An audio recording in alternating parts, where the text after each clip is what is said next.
Improvements to the wastewater treatment plant are on the agenda for Sioux City City Council members tomorrow. One of the first items on the docket involve adopting plans for a short-term improvement project for the wastewater treatment plant. The project, estimated at $2.9 million, will see emergency repairs made to the north primary clarifiers, cleaning and sludge removal, and concrete repairs for structural integrity.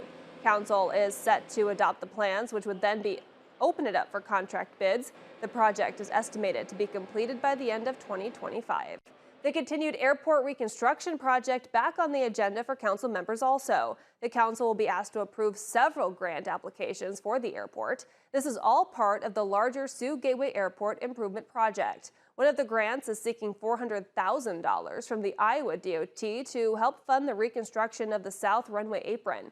Now, the runway expansion project is needed to further accommodate the large planes operated by the 185th Air Refueling Wing. Several infrastructure projects are getting underway to accommodate the new Siouxland Splash water park coming to Sioux City's north side.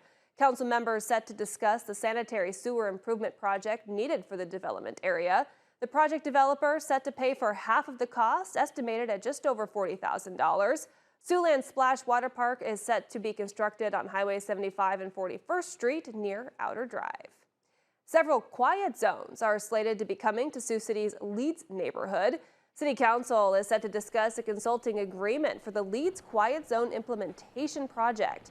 The project could bring quiet zones along the BNSF and Union Pacific rail lines along the Leeds corridor.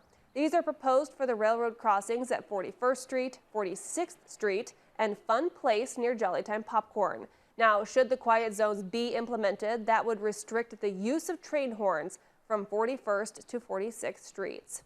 A similar project also happening in Riverside. Council also being asked to approve a consulting agreement for that neighborhood. The proposed quiet zone there could limit train horns at 4 crossings: Riverside Boulevard, Military Road, West 19th Street, and Bruner Avenue. These projects are currently in the research phase, and if approved, to move ahead, would not be completed until 2027.